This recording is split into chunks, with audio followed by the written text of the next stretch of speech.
अपनी जिंदगी ईश्वर को सौंप दो, क्योंकि जितना आप जीवन भर में कर सकते हैं उससे ज्यादा वो आपके लिए एक पल में कर देते हैं।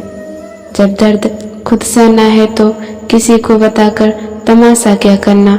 अपने जीवन की समस्याएं हर किसी से साझा मत कीजिए, क्योंकि 80% लोगों को इससे कोई फर्क नहीं पड़ता और बाकी के 20% लोग इससे खुश हो जाएंगे। एक बात हमेशा याद रखना, इज्जत कभी इंसान की नहीं होती, इज्जत जरूरत की होती है। अपने तो वो होते हैं जिन्हें आपके दर्द का एहसास हो, वरना हाल चाल तो रोड पर चलने वाले लोग भी पूछ लिया करते हैं।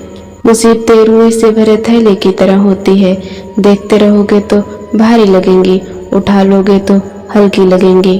कुछ लोग हमारे बिल्कुल नहीं होते, बस वक्त उन्हें कुछ पल के लिए हमारे पास ले आता है। किसी से लगाव भी अच्छा नहीं होता, अक्सर वही लोग दूर हो जाते हैं जिनके बिना हम रह नहीं सकते। जिस व्यक्ति को आपकी कद्र नहीं, उसके साथ खड़े रहने से अच्छा है अकेले रहो। खुशियों की तलाश आपको खुद करनी होगी, क्योंकि दुखी तो दुनिया में हर कोई कर जाता है। बीते हुए दुखद पल को भूल जाना ही बेहतर है, क्योंकि बीते हुए दुखद पल कभी खुशी का कारण नहीं बन सकते। जिंदगी में दो लोगों का होना बहुत जरूरी है, एक श्री कृष्ण जो न लड़ सके फिर भी जीत पक्की कर दे, और दूसरा कर्ण जो हार सामने हो फिर भी साथ न छोड़े। संसार में कोई भी मनुष्य सर्वगुण संपन्न नहीं होता, इसलिए कुछ कमियों को नजरअंदाज करते हुए रिश्ते को बनाए रखिए। भूल जाओ उन्हें जिन्हें तुम माफ नहीं कर सकते, या माफ कर दो उन्हें जिन्हें तुम भूल नहीं सकते। वादा तभी करो जब निभा सको, वरना बिना वादे किए भी रिश्ते निभाए जाते हैं। कभी किसी और की तरह जीने का प्रयास मत करो, किसी और की नजरों में अच्छा बनने का प्रयास मत करो। स्वाभाविक रहो, सहज रहो। याद रखो कि हम अकेले ही आए हैं और अकेले ही जाएंगे। इंसान को खुद की नजरों में अच्छा होना चाहिए। दुनिया का क्या है, दुनिया तो भगवान से भी दुखी है। खुद को इतना कमजोर मत बनाओ कि तुम्हें किसी के एहसान की जरूरत पड़े। छोटी मोटी घटनाओं से हताश मत होइए। याद रखना, जो चंदन घिस जाता है वही भगवान के माथे पर लगाया जाता है, और जो नहीं घिसता वो सिर्फ जलाने के काम आता है। हम करते कुछ और हैं, बोलते कुछ और हैं, और सोचते कुछ और हैं, और दिखाते कुछ और हैं, लेकिन हमारी हकीकत कुछ और ही होती है। इतने सारे चेहरे लेकर हम जिंदगी में खुशी और सफलता की तलाश तो क्या उम्मीद भी नहीं कर सकते। जैसे जैसे उम्र बढ़ती है हमें यह एहसास होने लगता है कि हमने बेकार में ही कुछ लोगों को, कुछ बातों को महत्व दे दिया जिनका हमारे जीवन में कोई योगदान था ही नहीं। मौन रहिए या फिर ऐसे शब्द बोलिए जो मौन से ज्यादा कीमती हो।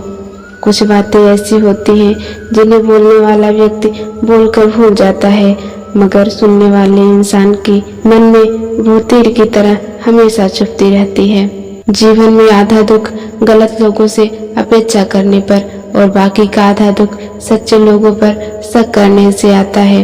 प्रेम, सम्मान और अपमान एक निवेश की तरह है, जितना हम दूसरों को देते हैं वो हमें जरूर ब्याज सहित वापस मिलता है। जीवन में कभी निराश होकर हार मानने लगो तो याद रखना, जीवन में सबसे आश्चर्य वाली चीजें ठीक उसी समय घटित होती हैं जब आप आशा छोड़ने वाले होते हैं। कुदरत का नियम है, इंसान को शक्ति पहले दी जाती है और समस्या बाद में। हम जो भी समस्या सुलझाना चाहते हैं उसके लिए समाधान पहले से ही मौजूद होता है। समस्या देखकर कभी हार मत मानो, क्या पता उसी समस्या के पीछे तुम्हारी एक बहुत बड़ी शुरुआत छुपी हो। अगर कष्ट बड़ा है तो कामयाबी भी बड़ी ही मिलेगी। हमारा दर्द किसी के हंसने का वजह बन सकता है, लेकिन हमारी हंसी किसी के दर्द की वजह नहीं होनी चाहिए। जिस दिन आपके पास दूसरों के काम में कमी निकालने का वक्त ही ना रहे, उस दिन समझ लेना कि आपने वक्त का सही इस्तेमाल करना सीख लिया। जीवन में आगे बढ़ना है तो कभी कभी बहरे हो जाओ, क्योंकि अधिकतर लोगों की बातें मनोबल को गिराने वाली होती हैं। हम जो पैसा कमाए उसे भोग पाए या नहीं इसकी कोई गारंटी नहीं, लेकिन उस पैसे को कमाने में जो पाप कर्म किए हैं उसे तो भोगना ही पड़ेगा। 1000 चाहने वालों से एक निभाने वाला बेहतर है। दिल साफ रखो, हिसाब कमाई का नहीं कर्मों का होगा। किसी गलत रास्ते पर तेजी से दौड़ने से बेहतर है सही रास्ते पर धीमे धीमे चलना। ये 5 चीजें अभी से छोड़ दो। सबको खुश करना, दूसरों से ज्यादा उम्मीद करना, अतीत में जीना, खुद को किसी से कम न समझना और जरूरत से ज्यादा सोचना। आप जितना ज्यादा खास होने की कोशिश करते हैं आपको उतनी ही चोट लगती है। सहज रहिए, पिघलकर हवा और मिट्टी का हिस्सा बन जाइए जैसा सृष्टि चाहती है। वक्त बुरा हो तो मेहनत करना, वक्त अच्छा हो तो सबकी मदद करना। अगर कोई आपकी कीमत न समझे तो निराश मत होना, क्योंकि कबाड़ के व्यापारी को हीरे की परख नहीं होती। आज के लिए बस इतना ही। मिलते हैं फिर अगली वीडियो में। तब तक के लिए राधे राधे। जय श्री कृष्णा।